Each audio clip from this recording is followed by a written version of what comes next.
मैं शाहजहाँ आप सभी दोस्तों का बहुत बहुत स्वागत करता हूँ। अब मैं आज से स्टार्टिंग करने वाला हूँ हिंदी साहित्य का इतिहास।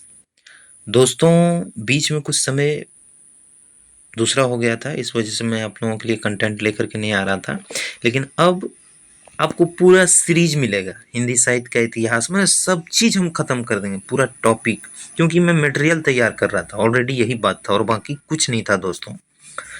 तो मैं ज़्यादा समय नहीं लेता हूँ और स्टार्टिंग करता हूँ। मैं अपना नोट्स जो तैयार किया हूँ उसी को मैं पीडीएफ बना करके आप सभी दोस्तों को ले करके मैं आया हूँ। तो स्टार्टिंग करता हूँ। देखिए, आज का हिंदी साहित्य का इतिहास का मुख्य विषय जो रहेगा दोस्तों, ये देखिए वो मैं बताना चाहता हूँ। सबसे पहले रहेगा अर्थ, उसके बाद परिभाषा रहेगा, इसके बाद दोस्तों इसके बाद उसका रहेगा पद्धतियाँ। पद्धतियाँ क्या होती है, कौन कौन सी पद्धतियाँ हैं। इसके बाद स्रोत, कि हिंदी साहित्य के इतिहास का जो स्रोत हमको मिला वो कहाँ से मिला, कि हम इसका हिंदी साहित्य का इतिहास हम यहीं से मानेंगे। क्या स्रोत है, स्रोत के मुख्य विषय क्या रहे हैं, कारण क्या था कि हम यहीं से मानेंगे। तो ये 4 पॉइंट जो है दोस्तों, ये बहुत इंपॉर्टेंट होने वाले हैं, बहुत इंपॉर्टेंट। अब समझिएगा क्यों। क्योंकि मैंने जो इतना दिन वीडियो नहीं बनाया, इसका मुख्य विषय यही रहा है कि कहाँ कहाँ से क्वेश्चंस तैयार होते हैं। पिछले 25 वर्षों का मैं 2000 से 2025 तक के लिए मैं तैयारी किया हूँ, मैंने प्रीवियस ईयर का। इसमें मैं 5 अटेम्प्ट एग्जाम दिया हूँ, 5 अटेम्प्ट यानी 5 साल।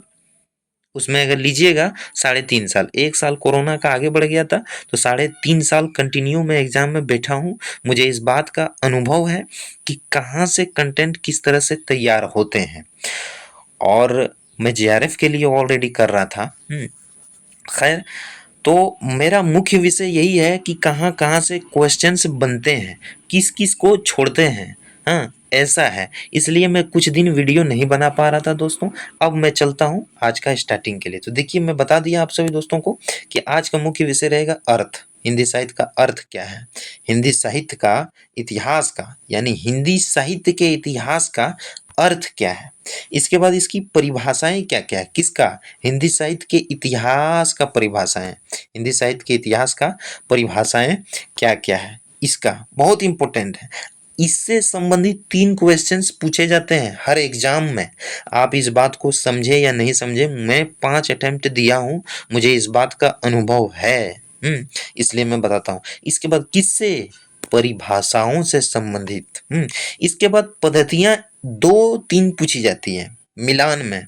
आपको इस बात का एहसास नहीं होगा, जब क्वेश्चंस को आप बारीक से देखिएगा ना, तो आपको समझ में आएगा कि कंटेंट कहाँ से बनते हैं, कहाँ से वो चुनते हैं।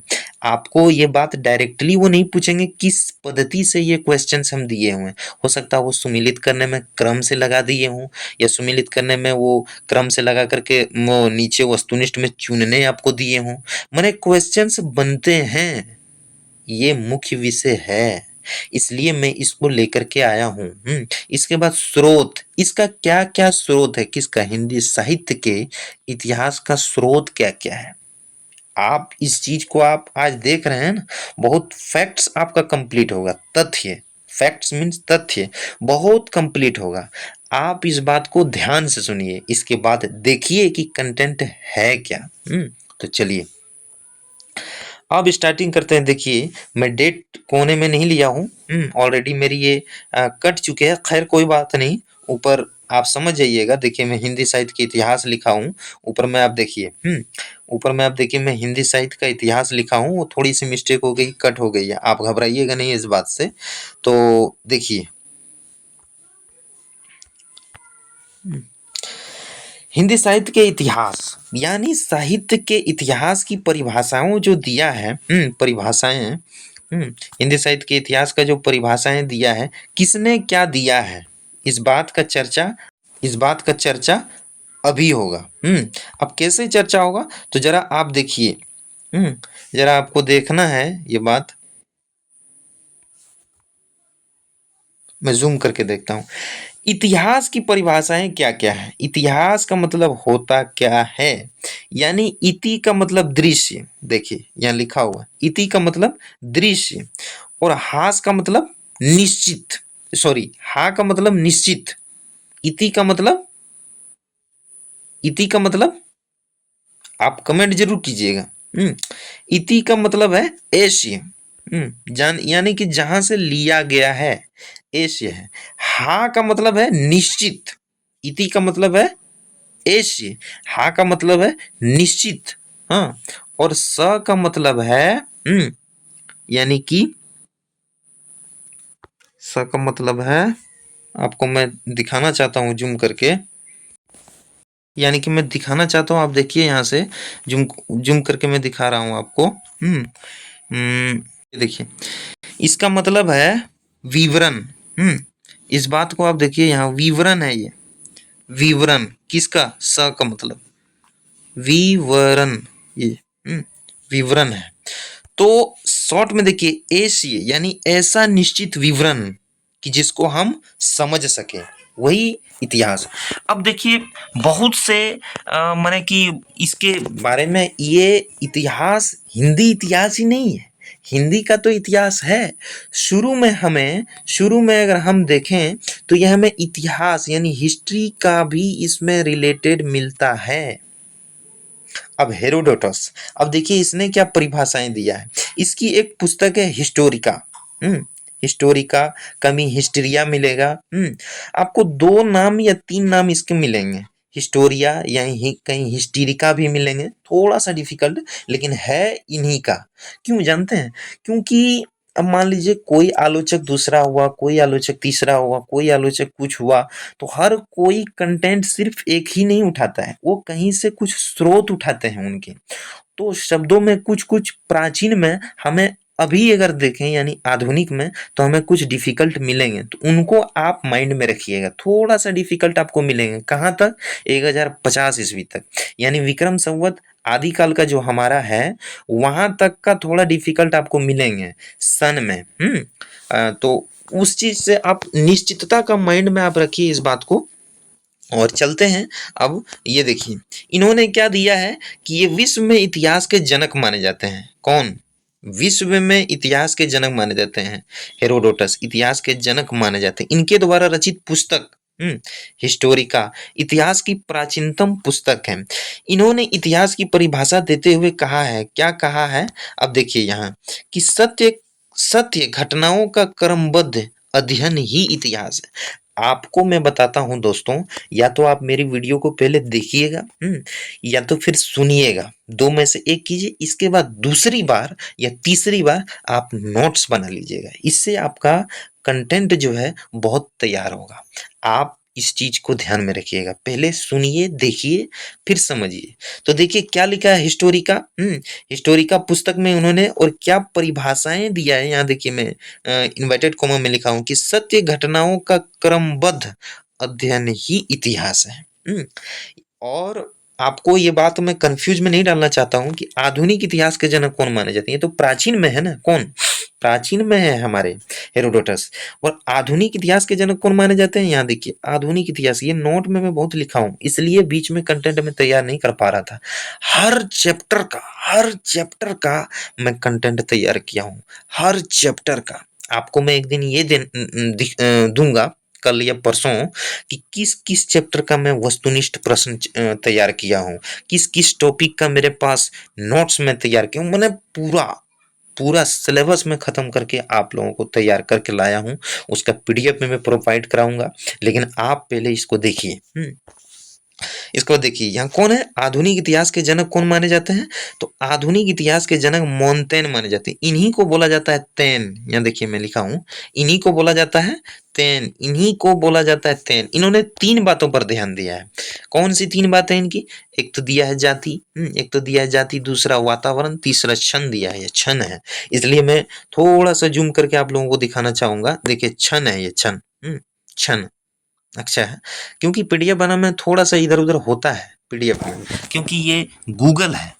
गूगल 99.99 दे सकता है, 0.111 जो रह जाएगा ना, वही वो छोड़ता है, उसी में आपको कुछ मिस्टेक्स लगेंगे। यहाँ देखिए शुरू में आपको दिखाएंगे, विवरण में आपको समझ में नहीं आएंगे, लेकिन ये ऑलरेडी विवरण है, क्योंकि मैं लिखा हूँ। और मैं बताना चाहता हूँ इसलिए मैं आपको दिखा दिया। आपको समझने में दिक्कत होगा इसलिए आप पहले एक बार सुनिएगा कि क्या मैं बोल रहा हूँ। आपको कहीं दिक्कत होगा मुझे कमेंट करके ज़रूर बताइएगा। तो देखिए इन्होंने 3 बातों पर ध्यान दिया है क्या? एक तो दिया है पहले जाति, एक तो दिया है पहले जाति, एक तो दिया है पहले जाति, इसके बाद दिया है इन्होंने वातावरण, इसके बाद दिया है क्षण। ये तीनों 3 बातों पर कौन? मोंटेन, इन्हीं को बोला जाता है तैन। बस इतने ही याद रखिए। इनसे रिलेटेड ये नहीं पूछा जाएगा क्या है, नहीं है, कहाँ का था या वो का था, कुछ नहीं। बस जो है सो है। अब आगे बढ़ते हैं, इतना ये नहीं करते हैं। अब आगे बढ़ते हैं। इसके बाद देखिए राजस्थानी में, यहाँ देखिए राजस्थान में, राजस्थानी भी आपको मिलेगा। राजस्थान में इतिहास के जनक कौन माने जाते हैं? यानी राजस्थान में कर्नल जेम्स टॉड। ये बहुत इंपॉर्टेंट है, ये बहुत इंपॉर्टेंट, कर्नल जेम्स टॉड।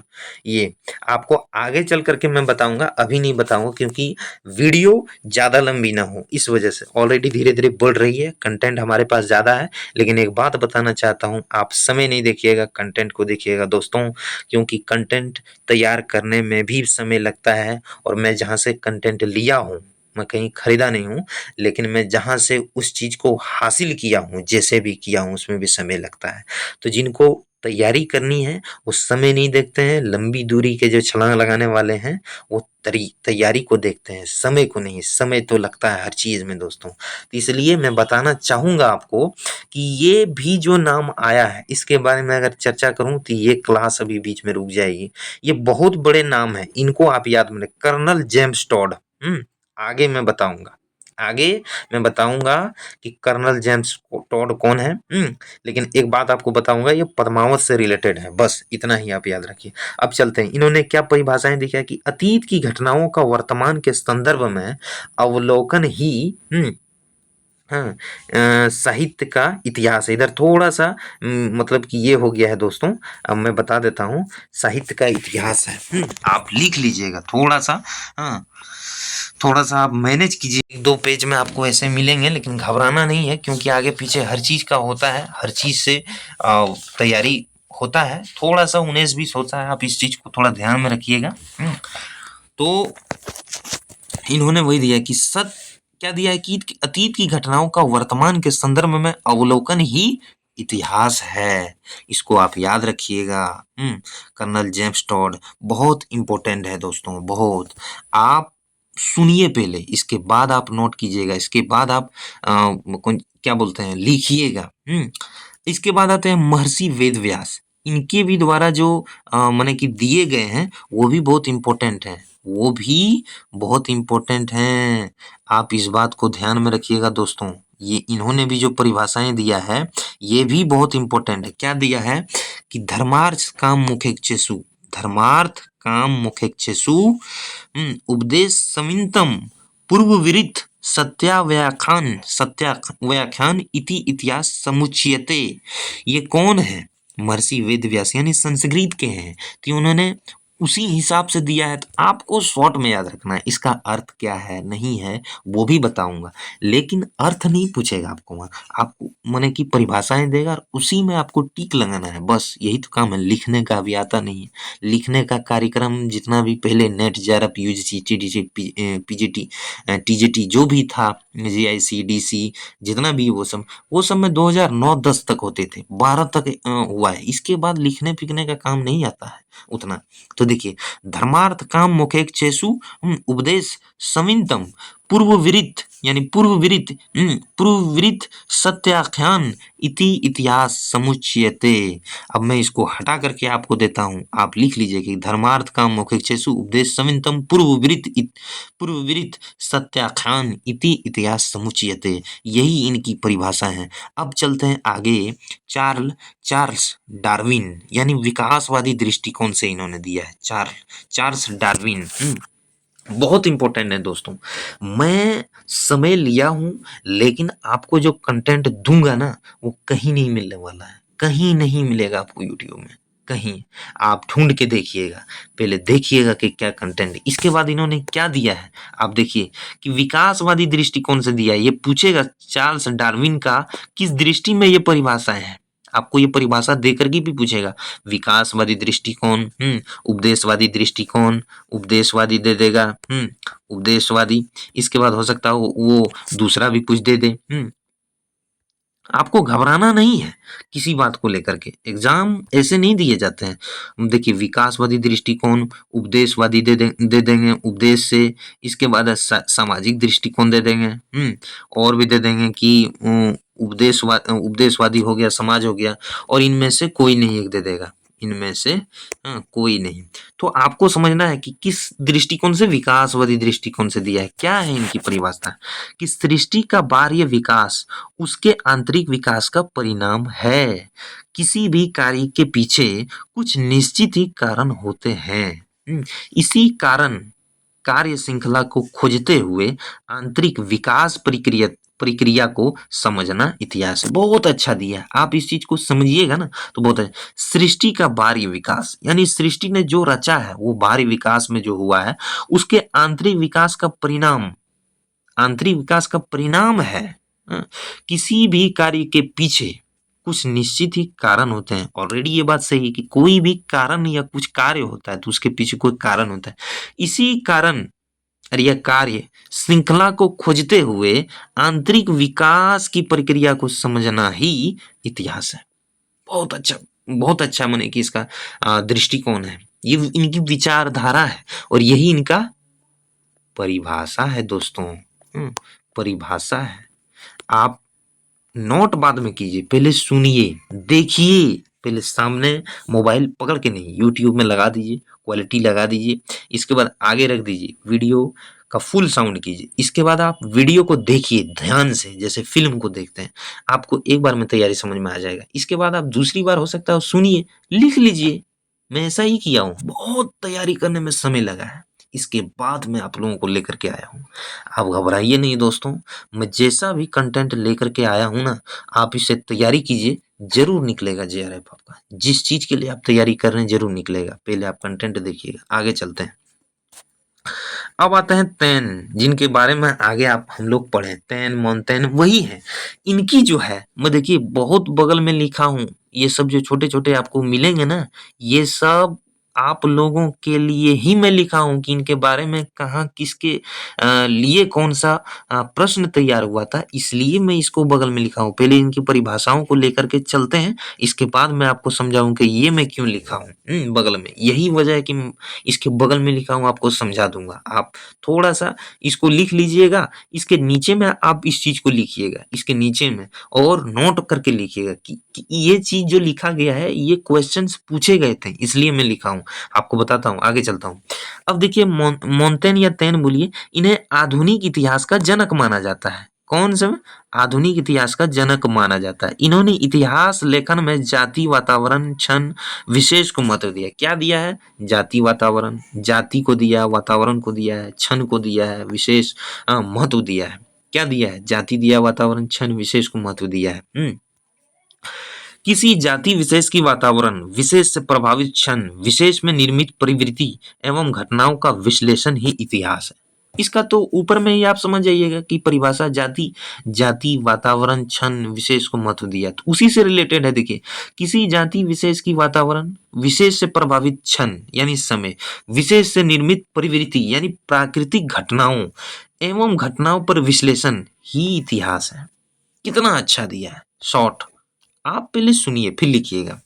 अब आते हैं परिभाषा तो इनका बता। अब देखिए इनके बारे में अधिकतर जो पूछे जाते हैं क्वेश्चंस, क्या पूछे जाते हैं कि देखिए विधेयवादी पद्धति के जनक माने जाते हैं। तैन याद रखिएगा, विधेयवादी पद्धति के ये जनक माने जाते हैं।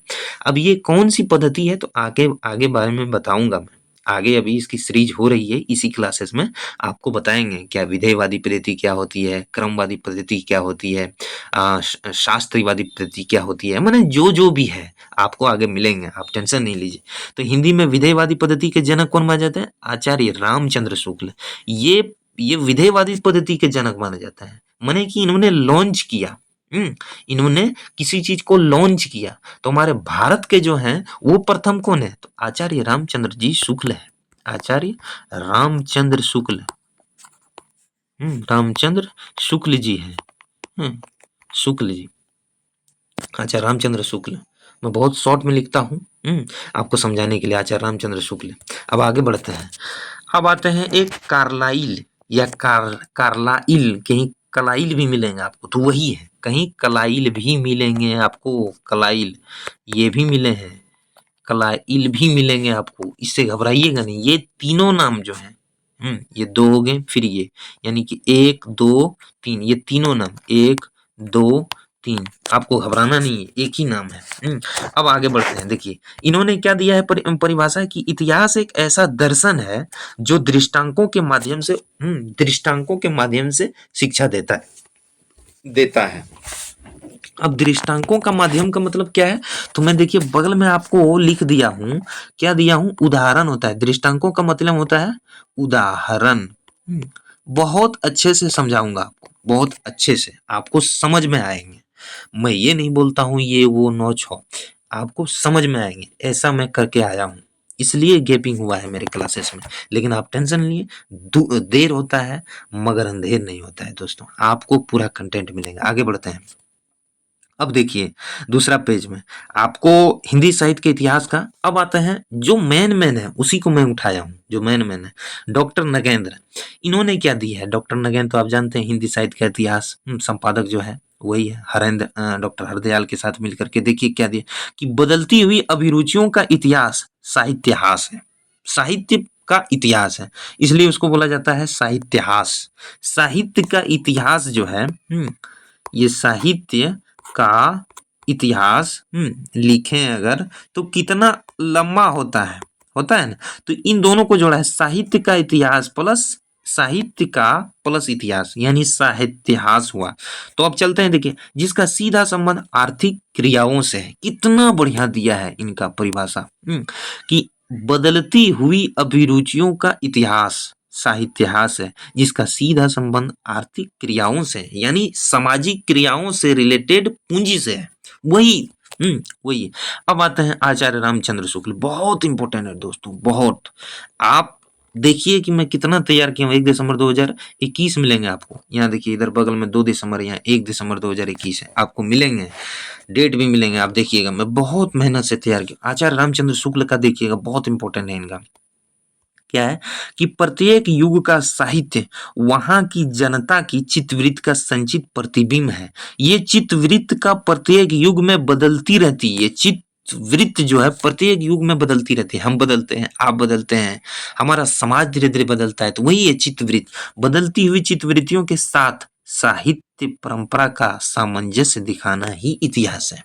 अब क्या बोला है इन्होंने, मैं बताना चाहता हूं कि हर युग में हर चीज बदलता है, हर युग में हर चीज बदलता है, लेकिन हम उसकी परंपराओं को छोड़ते नहीं है, उसको कहीं ना कहीं यूज करते हैं। तो वही किया है कि चित्तवृत्त के साथ साहित्य परंपरा का सामंजस्य दिखाना, यानी सामंजस्य दिखाने का मतलब है उस चीज को भी और इस चीज को भी जोड़ करके हम नए साहित्य में दिखाएं। वही है इनका इंपॉर्टेंट। इस माने कि क्वेश्चन में पूछे गए थे कि इसमें आपको सबसे प्रमुख शब्द कौन से मिले थे, एक एग्जाम में पूछे गए थे। तो सबसे मेन चीज है सामंजस्य दिखाना, यानी कि इसको और इसको उन्होंने जोड़ करके बताया है, तो वो है। आपको समझ में जो है ना बहुत अच्छा आएगा। तो अब आगे बढ़ते हैं। अब आते हैं आचार्य हजारी प्रसाद द्विवेदी। ओहो, इनकी तो बात ही अलग है। देखिए इनका क्या है, मानवीय प्रवृत्तियों की खोज इतिहास है, यानी कि मानव ने अपने हिसाब से जो खोजा वही इतिहास है, वही इतिहास है। इसमें कुछ मैं नहीं बताऊंगा, एक लाइन का है, अब आप आगे समझ सकते हैं। अब आते हैं डॉक्टर बच्चन सिंह, आपको आगे मिलेंगे डॉक्टर बच्चन सिंह और एक मिलेंगे हरिवंश राय बच्चन सिंह, इनमें कंफ्यूज नहीं होइएगा। वो हरिवंश राय बच्चन जो है वो अलग है, डॉक्टर बच्चन सिंह जो है वो अलग है, इस चीज को ध्यान में रखिएगा। मैं इस चीज को बहुत अच्छे से लिखा हूं, तो आपको डॉक्टर बच्चन सिंह याद रखना है, हरिवंश राय बच्चन जो है वो अलग है। अब आते हैं कि अतीत की घटनाओं के कारण एवं वर्तमान में उनकी उपयोगिता का मूल्यांकन इतिहास है, तथा साहित्यिक दृष्टि से इनका विश्लेषण साहित्य का इतिहास है। अब बोलिएगा साहित्य का इतिहास, साहित्यास क्यों नहीं बोले, साहित्य का इतिहास, दोनों को तोड़िएगा तो यही चीज निकलेगा, इसलिए मैं बोला। हम्म, अब मैं इसको हटा करके आपको पढ़ाता हूँ। अतीत की घटनाओं के कारण एवं वर्तमान में उनकी उपयोगिता का मूल्यांकन इतिहास है तथा साहित्यिक दृष्टि से इनका विश्लेषण जो है साहित्य का इतिहास है। आप इस चीज को समझिएगा। अब आगे बढ़ते हैं। दूसरा पॉइंट आज का जो है इतिहास लेखन की पद्धतियां, जो मैं ऊपर बताया था 4 पॉइंट, वो 4 पॉइंट को मैं आज क्लियर करके ही जाऊंगा। अब देखिए कौन कौन सी पद्धतियां आती है, मैं यहाँ आपको डायग्राम में बताया हूँ, और कौन कौन किस में आते हैं वो भी मैं बगल में लिखा हूँ। तो इसका भी डेफिनेशन आपको मिलेंगे, लेकिन आप समझिएगा। पहले पहले नोट नहीं कीजिए, पहले समझिए मैं क्या बता रहा हूँ। पहले समझिए, देखिए डायग्राम में इनके इनमें कितने भाग हैं, तो 6 भाग हैं, याद रखिएगा। इनमें कितने भाग हैं महत्वपूर्ण, तो 6 भाग हैं। कौन कौन से हैं? वर्णानुक्रम पद्धति, कालानुक्रम पद्धति, वैज्ञानिक पद्धति, विधेयवादी पद्धति, आलोचनात्मक पद्धति, समाज शास्त्रीय पद्धति। बस यही है, इतने ही आपको याद करना है, इससे ज्यादा नहीं करना है। इस पॉइंट में क्या है? वर्णानुक्रम शब्द को देखिएगा, वर्ण प्लस अनुक्रम यानी वर्णानुक्रम, यानी वर्ण और अनुक्रम को जोड़ा तो वर्णानुक्रम पद्धति। इसके बाद आता है कालानुक्रम, यानी काल और अनुक्रम को जोड़ा तो कालानुक्रम। इसके बाद आता है वैज्ञानिक पद्धति, इसके बाद आता है विधेयवादी पद्धति, इसके बाद आता है आलोचनात्मक पद्धति, इसके बाद आता है समाज शास्त्रीय पद्धति। अब देखिए लिखा है, अब कौन कौन किसमें कौन आते हैं वो भी देखिए। इसमें आते हैं गारसा दत्तासी, शिव सिंह सेंगर, इन्हीं को बोला जाता है ठाकुर शिव सिंह सेंगर। इनमें कंफ्यूज नहीं होइएगा, वही है ठाकुर शिव सिंह सेंगर और शिव सिंह सेंगर, यही है। कालानुक्रम पद्धति में कौन आते हैं? तो जॉर्ज ग्रियर्सन, इसके बाद मिश्र बंधु। ये 2 ही आते हैं काल प्लस अनुक्रम में। काल प्लस अनुक्रम में जॉर्ज ग्रियर्सन और मिश्र बंधु, वर्णानुक्रम में गारसा दत्तासी, शिव सिंह सेंगर। वैज्ञानिक पद्धति में आते हैं डॉक्टर गणपति चंद्रगुप्त, बहुत इंपॉर्टेंट, हिंदी साहित्य का वैज्ञानिक इतिहास 2 भागों में है। डॉक्टर गणपति चंद्रगुप्त, इनकी एक पुस्तक हिंदी साहित्य का वैज्ञानिक इतिहास 1936 या 39 में बताऊंगा। गणपति चंद्रगुप्त ये वैज्ञानिक पद्धति में, इन्होंने साइंटिफिक चीजों को मान्यता दिया है, तो वही वैज्ञानिक पद्धति को इनको बोला गया। इसके बाद आता है विधेयवादी पद्धति। विधेयवादी पद्धति में हिंदी में जनक डॉक्टर रामचंद्र शुक्ल, और हिंदी में डॉक्टर रामचंद्र शुक्ल, सॉरी आचार्य रामचंद्र शुक्ल, और कि इनको परंपरा को लेकर के कौन आया? तो तैन 2। हिंदी में आपको याद रखना है आचार्य रामचंद्र शुक्ल। अब आलोचनात्मक पद्धति में कौन है? डॉक्टर राम कुमार वर्मा, 1905 से 90, इनका समय 1905 से 90। आगे बताऊंगा डॉक्टर राम कुमार वर्मा, बहुत इंपॉर्टेंट है, हिंदी साहित्य का आलोचनात्मक इतिहास, इनकी एक पुस्तक है, ये भी आगे बताऊंगा। अब आते हैं समाज शास्त्र पद्धति में कौन है? आचार्य हजारी प्रसाद द्विवेदी, इनकी 2 पुस्तक है, उन पर आधारित। पुस्तक तो है 3-4, लेकिन 2 है, वो भी आपको बताऊंगा कौन कौन सी थे।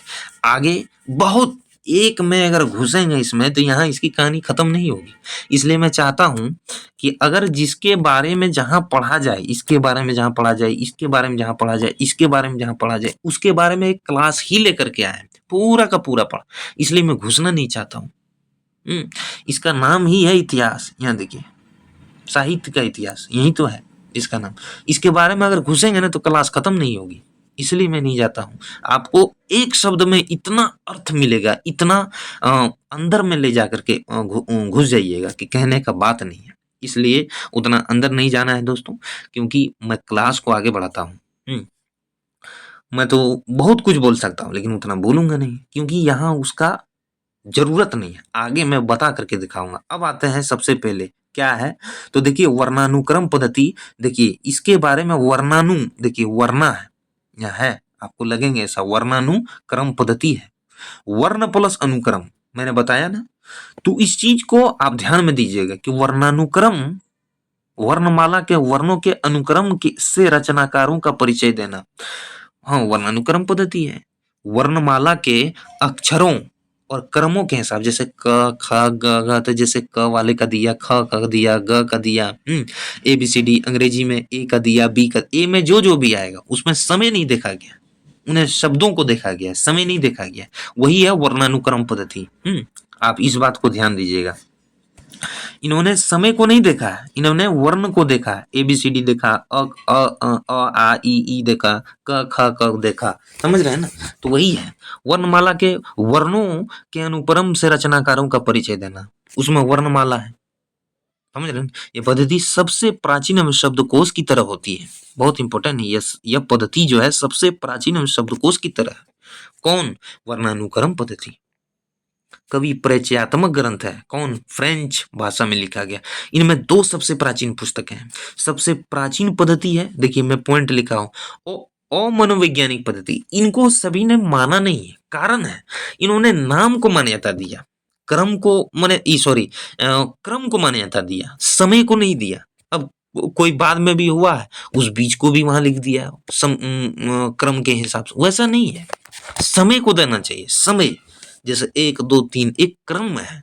इन्होंने वर्णों को दिया ABCD, उस हिसाब में जो जो आया लिख दिया। और मनोवैज्ञानिक किसी ने माना नहीं ज्यादा। गार्सा द तासी ने अपने इतिहास ग्रंथ इस्तेतवार द लेतित्यूर एंदोई हिंदुस्तानी पुस्तक जो है, कौन? इस्तेतवार द लातित्यूर एंदोई हिंदुस्तानी पुस्तक जो है, मैं इसी पद्धति का प्रयोग किया है, तथा शिव सिंह सेंगर ने, शिव सिंह सरोज 1883 ईस्वी में इसी पद्धति का प्रयोग किया है दोस्तों। इसी पद्धति का प्रयोग किया है। मैं बहुत क्लियर करके पढ़ाऊंगा आपको, बहुत क्लियर, इतना क्लियर कर दूंगा कि आपको फिर इस विषय में कहीं किसी चीज को देखने का आवश्यकता नहीं होगा। और आप पहले क्लियर कीजिए, इसके बाद मैं हर सीरीज का वस्तुनिष्ठ प्रश्न भी कराऊंगा, वो भी अपने हाथों से मैं लिखाऊं। इतना प्रश्न तैयार कराऊंगा आपको, इतना प्रश्न, इसके बाद आप समझिएगा कि हाँ मैंने कुछ तैयारी किया। और मुझे लगता है कि मैं अभी बहुत कुछ तैयारी नहीं किया हूं, ये भी बात बताता हूँ।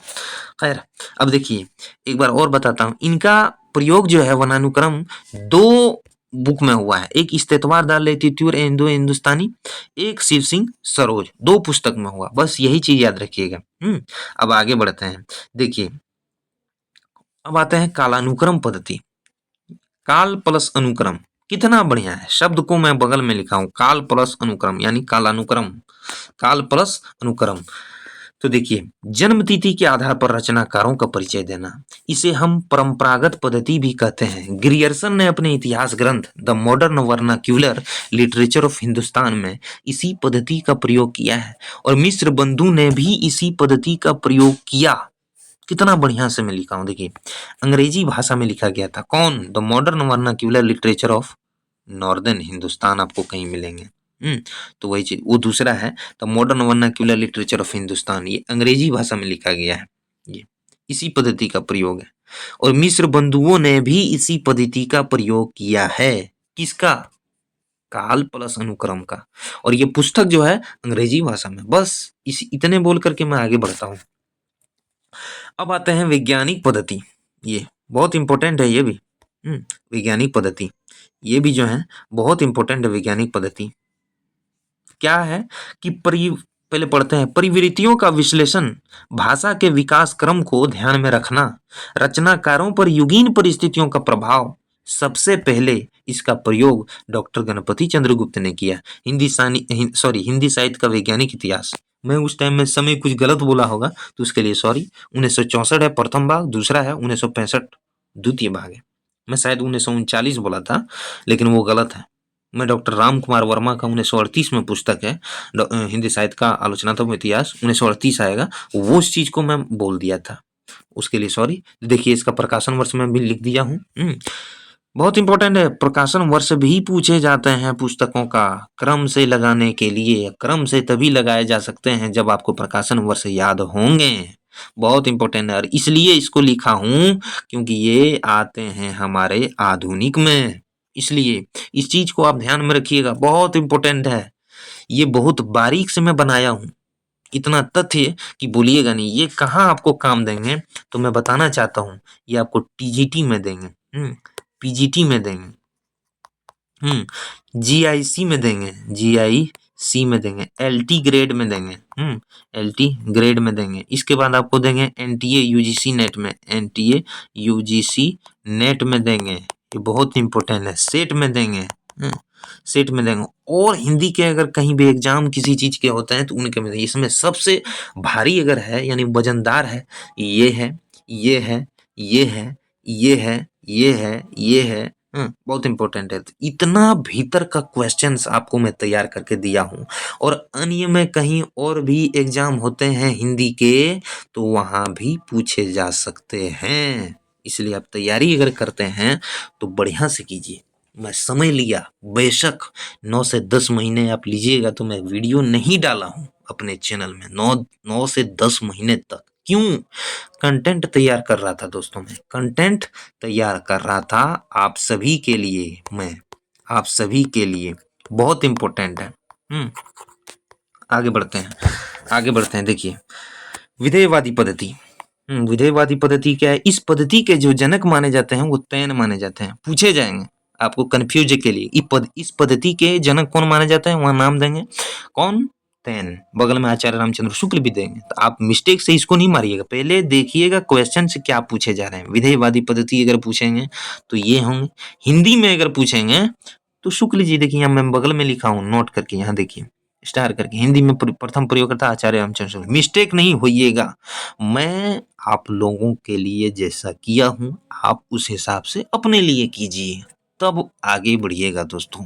तो मैं परिभाषा को पढ़ता हूं, आगे बढ़ता हूं। तो देखिए, इसमें कौन है विधेयवादी? इस पद्धति के जो जनक हैं मंथन है। इन्होंने जाति वातावरण क्षण को दिया। मैं समझा भी दिया हूं, रिपीट भी हो जाएगा आपको। क्या दिया है? मंथन ने जाति वातावरण क्षण को, बस।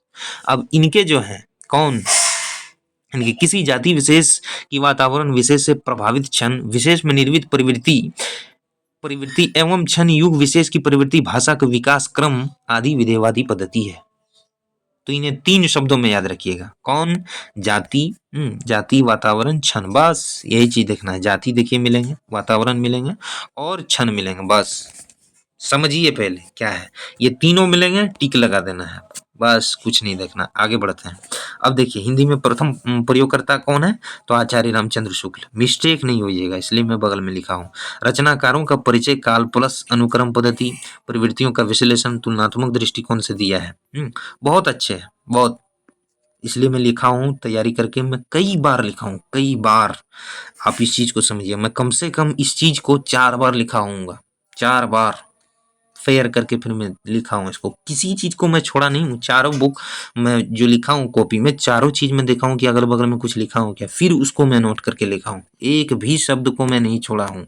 अगर मुझे कुछ मिला है तो बगल में लिखा हूँ, क्योंकि इस चीज को यही क्लियर कर देना, यही समझदारी है, यही समझदारी। अब आगे बढ़ते हैं। आलोचनात्मक पद्धति।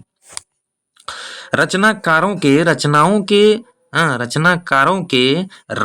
के मूल्यांकन पर बल देना। रचनाकारों के रचनाओं के मूल्यांकन पर बल देना। रचनाकारों के परिचय के साथ साथ शास्त्रीय मान्यताओं के आधार पर रचनाओं की समीक्षा करना। यही दिया है इन्होंने, डॉक्टर राम कुमार वर्मा। सबसे इंपॉर्टेंट इनका क्या है कि रचनाकारों के साथ साथ रचनाओं का मूल्यांकन पर बल देना, रचनाकारों के परिचय के साथ साथ शास्त्रीय मान्यताओं के आधार पर समीक्षा करना। यही है डॉक्टर राम कुमार के वर्मा का परिभाषा। बहुत उन्होंने रचनाओं पर आधारित परिभाषाएं दिया है। कैसा आपने लिखा, क्या लिखा, क्या क्या है उसमें, उस चीज को मान्यता दिया है। तो आपको घबराना नहीं है, कैसा मटेरियल है नहीं है। अब आगे बढ़ते हैं। अब आते हैं समाजशास्त्री पद्धति। समाजशास्त्री पद्धति कौन है कि रचनाकारों के परिचय के साथ साथ इस बात पर बल देना कि उसने समाज से क्या कुछ ग्रहण किया, क्या कुछ ग्रहण किया, तथा रचनाकार का समाज पर क्या प्रभाव पड़ा, रचनाकार का समाज पर क्या प्रभाव पड़ा और क्या कुछ ग्रहण किया, समाज पर क्या प्रभाव पड़ा। और इस चीज को सबसे पहले अगर देखा जाए तो किसने किया? आचार्य हजारी प्रसाद द्विवेदी ने। सॉरी, मैं उस टाइम में बताया था आपको तीनों, 2 पुस्तक में बताया होगा, लेकिन 2 नहीं, 3 पुस्तक पर इन्होंने वो चीज को किया है। आपको घबराना नहीं है। समाजशास्त्र रचनाकारों के परिचय के साथ साथ इस बात पर बल देना कि उसने समाज से क्या कुछ ग्रहण किया उसने, तथा रचनाकार का समाज पर क्या प्रभाव पड़ा। इस चीज को आचार्य हजारी प्रसाद द्विवेदी ने दिया है। इसी पर आधारित इनके प्रथम तीनों ग्रंथ याद रखिएगा। अब आते हैं इतिहास के स्रोत। इतिहास के स्रोत आपको टाइम भी मिलेंगे। देखिए मैं नोट्स जो बनाए हुए यहाँ देखिए टाइम भी मिलेंगे। अब आते हैं इतिहास के स्रोत। इतिहास के स्रोत जो हैं वो 84 वैष्णव की वार्ता, 252 वैष्णव की वार्ता, ये दो पुस्तक हैं। 84 वैष्णवन की वार्ता, कहीं वैष्णव में मिलेंगे कहीं वैष्णवन भी मिलेंगे। ओरिजिनल में वैष्णवन ही है। ओरिजिनल में वैष्णवन ही मिलेंगे आपको, कहीं कहीं वैष्णव मिलेंगे मिस्टेक से। तो ये गोकुलनाथ जी के द्वारा रचित जो है वो पुस्तक दोनों गद्य में है, पद्य में नहीं। आपको ध्यान में रखना है कि पद्य क्या है, पद्य क्या है, इसके बाद गद्य क्या है, गद्य क्या है, इस चीज को मैं बताऊंगा आपको। पद्य पढ़ा जा सके, गद्य गाया जा सके, शॉर्ट में, यही याद रखिए। आगे बढ़ते हैं। इनकी विक्रम संवत कितनी है पुस्तक की, मैं बगल में लिखा हूं 1626। इसमें से आप घटा दीजिएगा, जो विक्रम संवत को हटाने का सन निकालने का है वो आपका काम है। मैं हर बात को बताऊं ये नहीं है, कुछ माइंड में लगाइए। नहीं है कमेंट कीजिएगा, मैं बताऊंगा, कमेंट में आपको जरूर बताऊंगा। अब आते हैं, पढ़ते हैं क्या लिखा है। इन दोनों रचनाओं में पुष्टि मार्ग में दीक्षित वैष्णव भक्त कवियों के जीवन पर प्रकाश डाला गया है। अष्टछाप के कवियों का विवरण भी इन रचनाओं से प्राप्त होता है। हिंदी साहित्य का स्रोत जो है यहीं से मिलता है। कहाँ? दो पुस्तक है उनकी, यहीं से माना गया है। ये दोनों पुस्तक से हिंदी साहित्य का स्रोत मिलता है। 84 वैष्णवन की वार्ता, 252 वैष्णवन की वार्ता। गोकुलनाथ रचनाकार, ये गोकुलनाथ है। विक्रम संवत 1625, दोनों का प्रकाशन वर्ष। इसमें क्या है, पुष्टि मार्ग में दीक्षित वैष्णवन के भक्त कवियों का जीवन प्रकाश डाला गया। अष्टछाप के कवियों का विवरण भी इसी पुस्तक से मिलता है। अष्टछाप में 8 कवि थे। अष्ट मीन्स 8, छाप बताएंगे क्या है नहीं है वो भी बताएंगे, घबराइए नहीं। आपको बहुत क्वेश्चंस मिलेंगे, परिभाषाओं में बहुत कुछ अर्थ है, उस बात को अगर डिस्कस किया जाए तो लंबी होंगी क्लास। लेकिन आप टेंशन नहीं, मैं कुछ कुछ बातों को जो इंपॉर्टेंट लगता है मैं बता देता हूँ। आप निश्चित रहिएगा इस बात से, क्योंकि समझिएगा तभी आपको याद रहेगा, नहीं समझिएगा तो आपको रिपीटेशन तो करना ही पड़ता है, लेकिन उस चीज को भूल जाइएगा। रिपीटेशन वहीं काम आती है जहां आप उस चीज को रिवाइज करते हैं और माइंड में उसको याद हो जाता है। जब तक आप समझिएगा नहीं, समझ जाइएगा एक बार में, कंप्लीट सुनिएगा याद हो जाएगा। अब आगे बढ़ते हैं। देखिए भक्तमाल एक पुस्तक है, बहुत इंपॉर्टेंट पुस्तक है ये, बहुत इंपॉर्टेंट पुस्तक है। अब आगे बढ़ते हैं। देखिए भक्तमाल है, रचनाकार विक्रम संवत 1642। रचनाकार कौन है? नाभादास, यानी इनका प्रमुख मुख्य नाम क्या है? नारायण दास ग्रियर्सन ने, सॉरी नाभादास नारायण दास है, ग्रियर्सन ने दिया था। नारायण दास, नाभादास का मूल नाम क्या है? नारायण दास, ग्रियर्सन ने दिया था नाभादास। तो सन में देखिए 1585, इसमें माइनस करके भी मैं लिखा हूँ, आप देखिएगा कि माइनस कितना किया जाता है सन को निकालने में। विक्रम संवत 1642 में माइनस कीजिए 1585, जो बचेगा वो आ जाएगा, 57 वर्ष आएंगे। तो समझिए दोस्तों थोड़ा, देखिए अब इस पुस्तक में क्या क्या है। 200 भक्त कवियों का परिचय है, 316 अष्टवादों में दिया गया है, अष्ट छंदों में दिया गया है। इस रचना की 2 खंड है, 84 भक्त कवि और 116 राम भक्त कवि।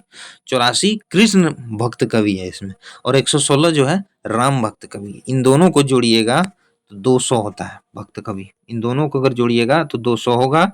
किसको? 84 कृष्ण भक्त कवि और 116 राम भक्त कवि। ये भक्त कवियों का परिचय। 316 छपे छंदों में दिया गया है।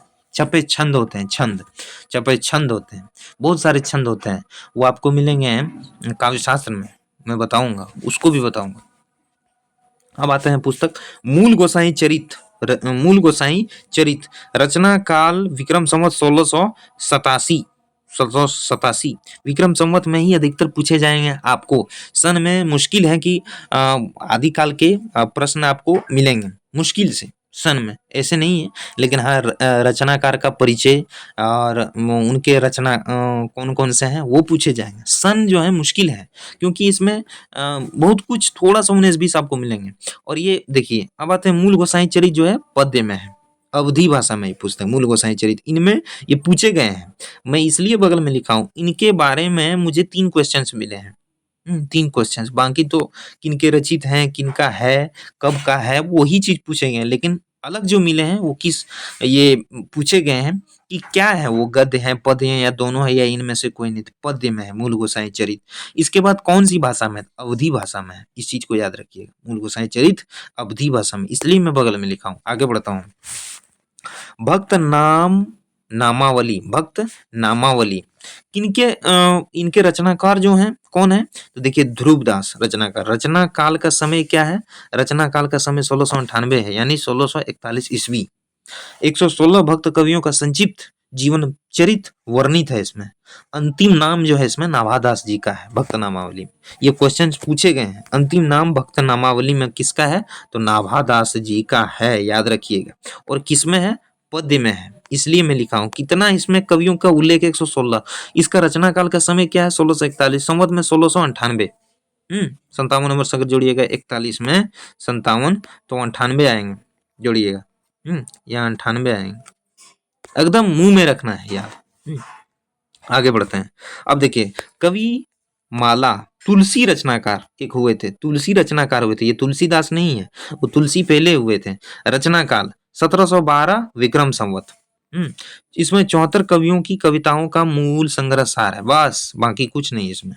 हरि राय तुलसी है इसका मुख्य नाम जो है। इसका हरि राय तुलसी नाम है, पूरा नाम हरि राय तुलसी है, पूरा नाम हरि राय तुलसी। तुलसीदास सोच करके मिस्टेक नहीं होएगा, इसलिए मैं बगल में लिखा हूँ हरि राय तुलसी पूरा नाम है, घबराना नहीं है। मूल सार संग्रह इसमें कितना? 74 कवियों का उल्लेख है। कौन? कवि माला। रचना काल 1712 विक्रम संवत है, विक्रम संवत। इसमें से 57 वर्ष माइनस कर दीजिए, समय आ जाएगा। विक्रम संवत अधिकतर इसलिए पूछे जाते हैं क्योंकि प्रमाणित नहीं, प्रमाणित का मतलब समय में थोड़ा आगे पीछे है, इसलिए आपको ईसवी सन में नहीं पूछेंगे। ईसवी सन वहीं पूछेंगे आपको भक्ति काल से मिलेंगे, भक्ति काल से, आधे भक्ति काल से आपको मिले। भक्ति काल, रीति काल, आधुनिक काल, जैसे आप घुसिएगा नहीं सब में तो खाली वही पूछे जाएंगे सन, इसलिए घबराना नहीं है। अब आगे बढ़ते हैं।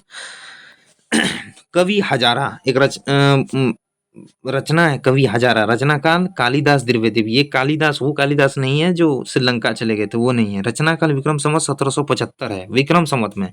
इसमें 212 कवियों का कवियों की लगभग 1000 कविताओं का संकलन है इसमें। 212 कवियों का 1000 कविताओं का संकलन है, किसमें? कालिदास हजारा में। रचना काल कालिदास त्रिवेदी है, कालिदास त्रिवेदी। ठाकुर शिव सिंह सेंगर जी ने इसी के आधार पर शिव सिंह सरोज 1883 लिखा। किसके आधार पर? ये क्वेश्चन कालिदास हजारा के आधार पर ठाकुर शिव सिंह सेंगर ने शिव सिंह सरोज 1883 ईस्वी में लिखा। कवित्व वृत्त स्रोत इसमें लिया, कि इसका स्रोत जो लिया इन्होंने क्या लिया? कवित्व वृत्त का स्रोत लिया है, कवि के वृत्तियों का स्रोत लिया है। तो वो भी लिख दिया हूं कि क्या लिया इन्होंने, कवि वृत्त स्रोत लिया है। अब आते हैं सत्य कवि गिरा विलास। रचनाकार बलदेव। रचनाकार विक्रम संवत 1803 ईस्वी में। इसमें 17 कवियों की रचनाओं का परिचय है, विशेषकर रीति काल के कवियों का, जैसे केशवदास। बहुत इंपॉर्टेंट है, आप हल्के में नहीं लीजिएगा, हल्के में ही हर कोई आउट हो जाता है। स्पिन को हल्का लेता है कि मैं सिक्स मारूंगा, लेकिन गुगली हो जाता है, कभी कभी बोल्ड हो जाता है। इस चीज को आप समझिएगा। स्पिन को खेलना, फास्टर को तो आदमी खेल लेता है, बहुत कोई नहीं खेल पाता, क्योंकि जानता है, उसे डरता है, इसलिए उस बॉल को ध्यान से देखता है तो खेल लेता है। स्पिन को हल्का में लेता है, लेकिन गुगली होता है। मुथैया मुरलीधरन को देखिएगा। तो खैर यहाँ आता है सत्व कवि गिरा विलास। रचनाकार बलदेव, विक्रम संवत 1803। 17 कवियों की रचनाओं का परिचय है इसमें, विशेषकर रीति काल के कवियों जैसे केशवदास, चिंतामणि, बिहारी, मतीराम, सब मोस्ट है। 5 हैं, देखिए 1 2 3 4 हैं। 4 बंधु जो हैं बहुत इंपॉर्टेंट है रीति काल में। केशवदास, चिंतामणि, बिहारी, मतीराम, बस खत्म। एक आते हैं नाम देव। देव भी इंपॉर्टेंट है, लेकिन देव के इसमें नहीं है। 17 कवियों का उल्लेख जो किया गया है। सतकवि गिरा विलास बहुत इंपॉर्टेंट है। किन कवियों का उल्लेख किया गया है, इनमें से किस कवि का उल्लेख नहीं है। इसलिए मैं टिक लगा करके आपको बताया कि 4 कवियों का उल्लेख है, केशवदास, चिंतामणि, बिहारी, मतीराम। अगर नाम दे दे यहाँ देव या नाम और कुछ दे दे तो आप मिस्टेक से उसको टिक नहीं लगा दीजिएगा। ये सॉरी कि मैंने ध्यान दीजिएगा कि इन सब में, इसलिए मैं टिक लगा करके दिया कि सबको याद रखिएगा। 17 कवियों में से इस कवि सब का भी उल्लेख है, बाकी नहीं, ये दूसरे कवियों का उल्लेख है। सत्व कवि गिरा विलास 1803 विक्रम संवत, बलदेव रचनाकार, बस यही चीज याद रखना। 17 कवियों का उल्लेख है। मैं कितना बार रिपीट करके बताता हूँ, 2 मिनट ज्यादा समय लगेगा, लेकिन आपका माइंड जो है क्लियर हो जाएगा। आगे बढ़ता हूँ। अब आते हैं कवि नामावली।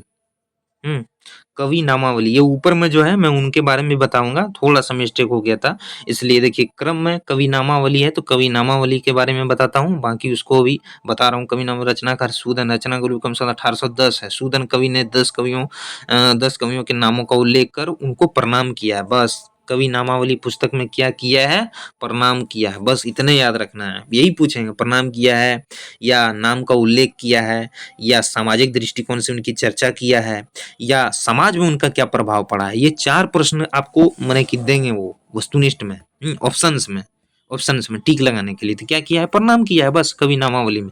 बहुत इंपॉर्टेंट है, बड़े बड़े एग्जाम में से यही पूछे जाते हैं। आप इनके बारे में याद रख लीजिए, लेकिन मैं इतना डीपली बताने का वजह ही यही है क्योंकि उनका काम है आपको छांटना, आपका काम है छटाना नहीं, उनमें घुसना, यही काम है। आगे बढ़ते हैं, आगे नहीं बढ़ते हैं, बता देते हैं इसको। सूदन कवि है, कवि नामावली के रचनाकार 1810। सूदन कवि किन्होंने लिखा है, कवि नामावली सूदन, 10 कवियों का नामों का उल्लेख कर उनको प्रणाम किया है, बस यही है। आगे ये 15 नंबर है, उसके बारे में आगे बढ़ते हैं। 10 नंबर में ये जो रचनाएं हैं, पहले मैं रचना लिखा हूं, ये सब रचनाएं हैं। विद्वान मोद तरंगिणी, रचनाकार सुब्बा सिंह, विक्रम संवत 1874, सन 1817 ईस्वी। इसमें 46 कवियों की कविताओं का संग्रह है, बस बाकी कुछ नहीं। इसके बाद क्या है, षट ऋतु वर्णन है इसमें। षट ऋतु वो क्या होता है वो भी बताएंगे आपको। षट ऋतु यानी नख, नख है, नख से सिख का वर्णन, यानी नाखून से लेकर के बालों तक का उसमें चर्चा किया गया है। बहुत इंपॉर्टेंट। विद्वान मुतरंगिनी पुस्तक में सुब्बा सिंह की जो पुस्तक 1874 विक्रम संवत 1817 ईस्वी, इसमें 46 कवियों की कविताओं का संग्रह है। षट ऋतु वर्णन है। षट ऋतु में नख से लेकर के सिख तक, यानी नाखून से लेकर के बाल तक जो होता है, बाल सर के ऊपर का बाल तक का वर्णन है हमारे शरीर का। तो ये है इस पुस्तक में। आगे बढ़ते हैं। अब आते हैं राग सागरोद्भव, बहुत इंपॉर्टेंट ये है पुस्तक, राग सागरोद्भव। क्यों है तो मैं बताऊंगा आपको। राग साद सागरोद्भव, राग कल्पद्रुम। ये एक ही पुस्तक है, ये नहीं समझिएगा कि दो दो पुस्तक। राग सागरोद्भव और राग कल्पद्रुम, रचनाकार कृष्णानंद व्यासदेव। कृष्णानंद व्यासदेव, विक्रम संवत 1900। इसमें कृष्ण के उपासक 200 से अधिक कवियों की कविताओं का संकलन है। ये बहुत बार पूछा गया है, इसलिए मैं इसको बताया कि मोस्ट इम्पोर्टेंट है। MI आप कर लीजिए इसको, मोस्ट इम्पोर्टेंट है ये क्वेश्चन। राग सागरोद्भव और राग कल्पद्रुम, रचनाकार कृष्ण और कृष्णानंद बलदेव, व्यास बलदेव है। रचना काल विक्रम संवत 1900। इसमें कृष्ण के उपासक 200 से अधिक कवियों का उल्लेख किया गया है, कविताओं का संकलन है इसमें। अब आगे बढ़ते हैं। सिंगार संग्रह, सिंगार संग्रह एक पुस्तक है। सिंगार संग्रह, रचनाकार सरदार कवि, रचनाकाल विक्रम संवत 1904। समय में देखिएगा ईस्वी में 1847 आता है। इसमें 125 कवियों की प्रमुख कविताओं का संकलन, साथ ही काव्य के विभिन्न अंगों का भी उल्लेख हुआ है।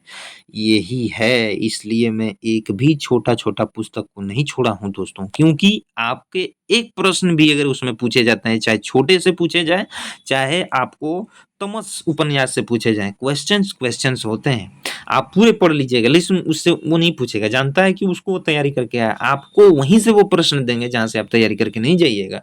इसलिए मैं छोटा छोटा पुस्तक को लिया हूं, बहुत डीपली से मैं बता रहा हूं, बहुत डीपली।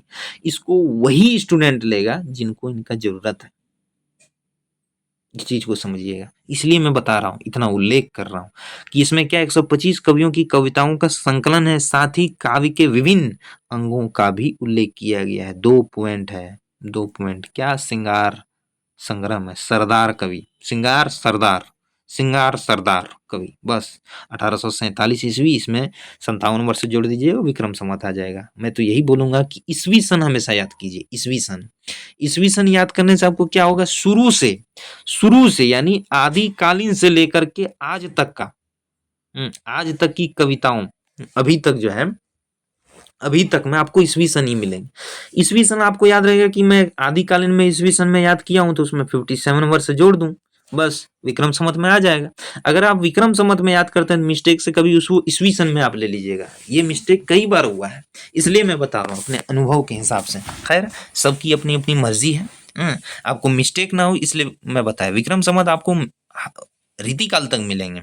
माने कि समझिए कि जितना आचार्य रामचंद्र शुक्ल जी ने उल्लेख किया है 997 कवियों का अपने इतिहास में, तो उनमें से वो विक्रम संवत में ही बताए हैं, क्योंकि चारों खंडों का उन्होंने नामकरण भी विक्रम संवत में किया है, तो आपको उसी हिसाब से याद रखना पड़ेगा।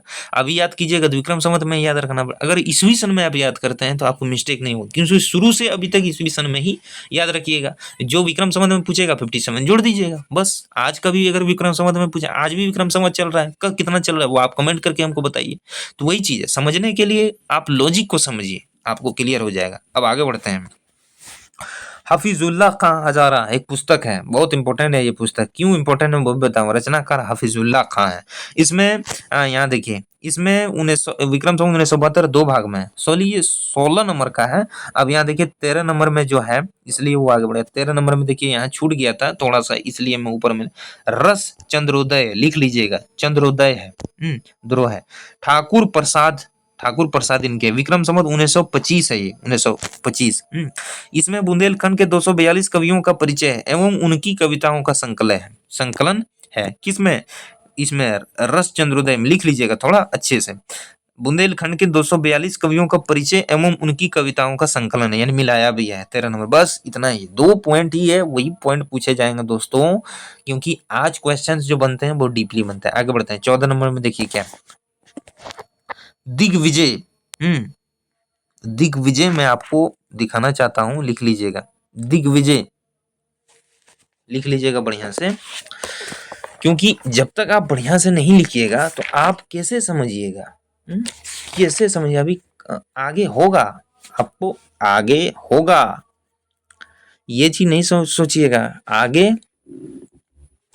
यहां देखिए, दिग्विजय भुवन है, यहाँ दिग्विजय आप नोट कर लीजिए, दिग्विजय भुवन है, ये दिग्विजय भुवन है। इसलिए मैं थोड़ा सा अच्छा करके आपको धीरे से बताना चाहता हूँ। गोकुल प्रसाद, विक्रम संवत 1926 है, बढ़िया से आप लिख लीजिए, गोकुल प्रसाद है, विक्रम संवत 1926 है दोस्तों, मैं क्लियर लिख रहा हूँ, विक्रम संवत है ये, विक्रम संवत है ये, आप लिख लीजिए इसको, बाद में आप नोट में लिख लीजिए। ये कितना नंबर, 14 नंबर का, याद रखिए क्रम से, इसलिए मैं बता रहा हूँ क्योंकि समय है उसमें, समय में आप घबराइएगा नहीं। गोकुल प्रसाद थोड़ा सा आगे पीछे होता है। अब आता है दिग्विजय, 192 कवियों की कविताओं का संग्रह किया है, बस यही है, एक लाइन की है, 192 कवियों की कविताओं का संग्रह। इसमें क्या है, दिग्विजय भूखन है ये, भूखन, गोकुल प्रसाद 1926 है, मैं समय बता दिया हूँ, लिख लीजिए। अब आते हैं 15 नंबर। 15 नंबर देखिए यहाँ है, भाषा काव्य संग्रह, महेश दत्त की है, विक्रम संवत 1932 है, अनेक कवियों की कविताओं का संग्रह है इसमें, बस एक लाइन में याद रखना है, महेश दत्त की रचनाएं हैं। भाषा काव्य संग्रह, महेश दत्त की रचना, विक्रम संवत 1932, अनेक कवियों की कविताओं का संग्रह है इसमें, बस यही है, नोट कर लीजिए। ये 3 पॉइंट आप नोट कर लीजिए बगल में, बाद में नोट कर लीजिएगा क्रम में, क्योंकि समय में लिख दिया हूं आपको क्लियर, इस जगह थोड़ी सी दिखेंगे, समझने में मिस्टेक होगी, क्योंकि ये पीडीएफ जो है स्कैन करके बनाई गई है, तो थोड़ा सा गूगल का भी प्रॉब्लम है, लिखने में भी उस हिसाब से मैं एक्चुअल में लिखा हूँ सही, यहाँ आने का मकसद नहीं, थोड़ा सा मिस्टेक हो। देखिए 2 लिखा हूँ, आपको लगेंगे ऐसे वैसे, लेकिन मैं ऑलरेडी 2 लिखा हूँ, अगर जूम इसको कीजिएगा तो 2 लगेंगे, लेकिन लगते नहीं है, मैं 2 लिखा हूँ, इसको थोड़ा सा छूट जाता है। अब आते हैं, ये हो गया 15 नंबर। 16 नंबर यहाँ देखिए, 16 नंबर हफीजुल्लाह खां हजार, रचनाकार हफीजुल खां, रचनाकार विक्रम संवत 1972 है, 2 भाग में है। इसमें लगभग 1000 कवियों के कवित्व एवं सवियों का संकलन है। अब आते हैं सूक्ति सरोवर, लाला भगवान दीन, मास्टर भगवान दीन, एक पुस्तक है इसकी, सूक्ति सरोवर, लाला भगवान दीन, मिलेंगे आपको।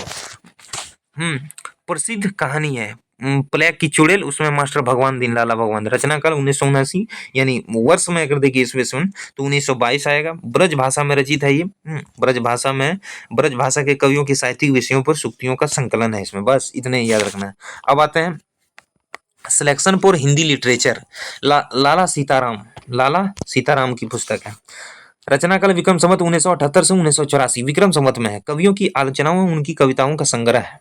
समय लगा था रचनाकाल का समय लगा है, इसलिए इसी को याद रखिएगा। इसमें कंफर्म नहीं है, आपको ये चीज नहीं देगा।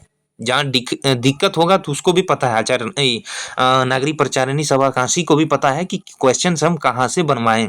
उसको प्रमाणिक वो मानता है, वहीं आपको इस विषय में पूछा जाएगा, इसलिए घबराइएगा नहीं। अब आते हैं अंग्रेजी में हिंदुइज्म एवं ब्रह्मनिज्म। रचनाकार मोनवियर विलियम्स है। ये अंग्रेजी भाषा में है। विक्रम संवत 1940 है। समय देखिए 1883 आएंगे।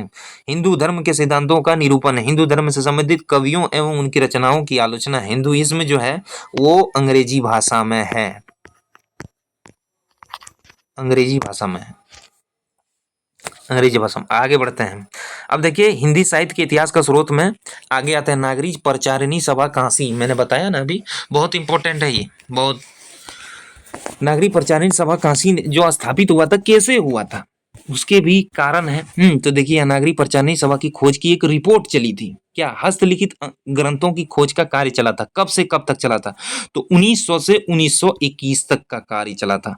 इसी के आधार पर मिश्र बंधु विनोद ने लिखा था। इसी के आधार पर मिश्र बंधु विनोद लिखा था। मिश्र बंधु विनोद लिखा था। ये विनोद जो है पुस्तक है मिश्र बंधुओं के द्वारा। बंधु 3 थे उन्हें, लेकिन 2 बंधु लिखते थे, 1 बंधु नहीं लिखते थे। आगे बताएंगे आपको। यहाँ है देखिए मुख्य खोजकर्ता कौन है, तो देखिए इन सुखदेव बिहारी बोस, श्याम सुंदर दास और हीरालाल। ये बिहारी मिश्र नहीं है, वो रीतिकाल वाले नहीं, ये अलग है। अब आगे बढ़ते हैं। Kabir and the Kabir Panth. रचनाकार बेस्कट है। बेस्कट ये अंग्रेजी भाषा के हैं। कबीर और कबीर के पंथों के आदर्शों की मान्यताओं का चित्रण है इसमें। आप अंग्रेजी के शब्दों को देखिएगा ना, शब्द को देखिएगा कौन सी भाषा में है वो, मैं आपको बता देता हूँ। कबीर एंड दी, यहाँ तो ये एंड दी आ गया, तो मतलब अंग्रेजी भाषा में। रचनाकार बेस्कट अंग्रेजी भाषा के शब्द हैं। ये बेस्कट यानी बेस्कट अंग्रेजी के कवि थे। रचनाकाल 1964। कबीर एंड दी कबीर और कबीर के पंथों के आदर्शों की मान्यताओं का चित्रण है इसमें। बस आगे बढ़ते हैं। 22 नंबर पुस्तक है history of the Sikh religion. रचनाकार मैकालिफ है। रचनाकार विक्रम संवत 1965। इसमें 57 वर्ष माइनस कर दी, जो बचेगा समय आ जाए। सिख धर्म के उद्भव एवं विकास की वर्णन है इसमें। किसमें, history of the Sikh religion. Sikh का रिलीजन अंग्रेजी भाषा में है। शब्द को देखिएगा कौन सी भाषा में है, मैं बगल में बाकी लिख दूंगा, अंग्रेजी भाषा है इसलिए मैं बता दे रहा हूँ, क्योंकि आप समझिएगा। मैकालिफ है, लॉर्ड मैकालिफ यही आएंगे। मैकालिफ जो है लॉर्ड मैकालिफ यही है, इन्हीं का है लॉर्ड मैकालिफ, वही है। सिख धर्म के उद्भव एवं विकास का वर्णन है। सिख धर्म के अंतर्गत लिखी गई ही हिंदी कविताओं का संग्रह है। अब आता है इंडियन थीज्म, यानी इंडियन थीम वही है लॉर्ड मैकानिल। इसमें मैकनिकाल है। रचनाकार 1972 विक्रम संवत। हिंदू धर्म के दार्शनिक सिद्धांतों का स्पष्टीकरण है। हिंदू धर्म से संबंधित कवियों का उल्लेख है इसमें। स्पष्टीकरण किसका, हिंदू धर्म के सिद्धांतों का स्पष्टीकरण है। अब आगे बढ़ते हैं। गोरखनाथ एंड दी कनफट्टा योगीज, ये पुस्तक है, नाम नहीं है या किसी एड्रेस का पते का यहाँ वर्णन नहीं किया। गोरखनाथ एंड दी कनफट्टा योगीज ये पुस्तक है ब्रिग्ज के द्वारा। अंग्रेजी भाषा के साहित्यकार थे वो ब्रिग्ज। रचनाकाल का समय देखिए, रचनाकाल का समय कब है, विक्रम संवत 1955 संवत में है। और समय देखिए 1898 ईस्वी। मैंने बगल में लिखा है इसीलिए कि आप दोनों में से एक को याद कीजिए। आप कंफर्म रहिएगा कि ईस्वी में याद किए या विक्रम संवत में। विक्रम संवत में याद कीजिएगा 57 वर्ष जोड़ना पड़ेगा। ईस्वी सन में याद कीजिएगा तो 57 वर्ष, उसमें विक्रम में घटाना पड़ेगा, इसमें जोड़ना पड़ेगा। इसमें क्या है, गोरखनाथ एंड दी नाथ संप्रदाय के धार्मिक मान्यताओं का विवेचना है। नाथपंथ से संबंधित कवियों का विवरण भी मिलता है इसमें। अब आगे बढ़ते हैं। राजस्थान के हस्तलिखित ग्रंथों की खोज का रिपोर्ट। मोतीलाल मेनारिया राजस्थानी भाषा के साहित्यकार हैं वो, हालांकि हिंदी में उन्होंने पीएचडी किया है। तो देखिए कितना अच्छा है मोतीलाल मेनारिया, बहुत अच्छी है वो। मोतीलाल मेनारिया खोजकर्ता 1995 से 98 के बीच में 7 विक्रम संवत राजस्थान के कवियों का परिचय, उनकी रचनाओं का विवरण है इसमें। राजस्थान के हस्तलिखित ग्रंथों एक मैंने कि अभियान चलाया था, उसमें बहुत खोज किया था। उसमें मुख्यकर्ता कौन थे? तो मोतीलाल मेनारिया थे। ये बहुत है, 2003 में इनकी एक पुस्तक है, बताऊंगा आगे, 2003 या 4 में है, बताऊंगा आपको। लेकिन जो इम्पोर्टेंट है उनको नोट करके रखिए, मैं बता रहा हूँ, क्योंकि इसलिए किसी चीज को नहीं छोड़ा हूँ, क्वेश्चंस बनते हैं दोस्तों। अब आते हैं, देखिए क्या है, कवि रत्नमाला। देवी प्रसाद मुंशी, विक्रम संवत 1968 यानी सन 1911 ईस्वी, 1911 में है। 1911 के दिसंबर में कोलकाता से दिल्ली भारत की राजधानी बनी थी। उस टाइम में कवि रत्नमाला देवी प्रसाद मुंशी की पुस्तक प्रकाशित हुई थी। तो वो चीज राजस्थान राजपुताने के 108 कविताओं का परिचय इसमें मिलता है। ये क्वेश्चंस देखिए, यहाँ मैं मोस्ट लिखा हूँ, इस चीज को याद रखिएगा। ये 2 बार क्वेश्चन, कम से कम 5-6 बार पूछे गए हैं, 2 बार तो मैं देखा हूँ, और 2 बार का उल्लेख मैं इसलिए किया हूँ क्योंकि इसमें 108 राजपुताने का 108 कविताओं का परिचय मिलता है। इसलिए ये इतनी भर के ही नहीं पूछा जाता है, इतने भर का नहीं। इसमें क्या है, कहाँ का है? राजस्थान का है, राजपूताने का है, यानी राजपूतों का 108 कवियों का विवरण इसमें मिलता है। उसमें देगा छत्री देगा या दूसरे का देगा, आसामीज का देगा, आपको कश्मीरी देगा, कन्नड़ का देगा, कर्नाटक का। तो आपको याद रखना पड़ेगा दोस्तों, क्योंकि क्वेश्चंस वैसे नहीं बनते हैं। आप एक छोटा सा भी अगर क्वेश्चन से तैयारी करते हैं तो वो भी मान लीजिए 2 नंबर के मिलेंगे।